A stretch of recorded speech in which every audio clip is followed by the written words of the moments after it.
I'm going to go over the walk, and we're just going to focus on the waist down. I'm using SyncSetch to do this. SyncSetch is a brilliant program that allows to review work, take notes, and you can also live stream it if you like, if you want, so multiple people can be on the same folder or in the same video, and if they scrub, you see them scrub, and they can draw, and it's a brilliant program, like I said. But we're going to focus from the waist down and seeing what's kind of going on. When doing a walk, what you kind of want to look for is the contacts. So frame 7 is when the heel makes contact to the ground, and that's really important. And the other one will be frame 23. Those are 2 contacts. So we're going to go over frame 7 and kind of going over what's happening here. We're going to start from the core. You should always animate from the thing that moves the most on your rig, and that's going to be your core. I often do my core and my feet together. Right now this core is twisted. This hip is back and this hip is forward. And then this leg is forward with the heel making contact with the ground. This foot is flat. That part of the foot is flat and the heel is being lifted off the ground. Overall leg is pretty straight. Leg is also pretty straight. Slight bend in there though. Overall, kind of a V kind of shape that we see in here. The other thing that's significant to pay attention to is that the feet come really close together. They don't overlap because it's like you can trip over your feet, and they move as close together so there's less energy needed for your the weight to transfer one foot to the other foot. We'll go into more detail about that a little bit later. And so on frame 23, it's the same thing except reversed.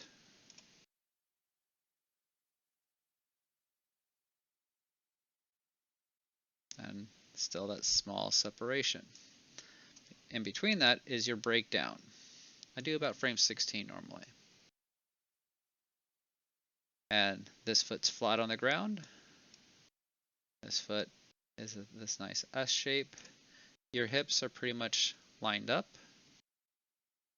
But what's significant about your hips is that it's also shifted over and at an angle.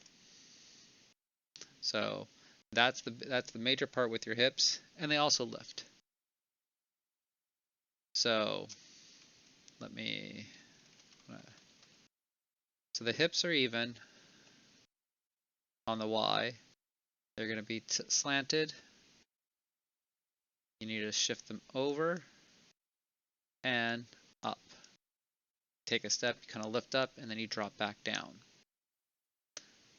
Those are the big things to pay attention to here. You're going to repeat that. Right now it says on frame 0, technically would be frame 32.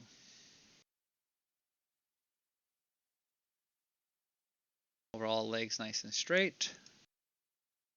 Flat on the ground. Toe in the heel. Nice little bend. Pretty simple. So those are the major marks with the feet. The part to be aware of about the feet is now the footwork that has to be done. So this is the stuff that you're in a sense have to create more frames. It's not just key poses or breakdowns. The foot goes 1, 2, 3 and is flat on the ground. And the toe is a little bit up. Next frame, toes down. And then it stays flat to the breakdown.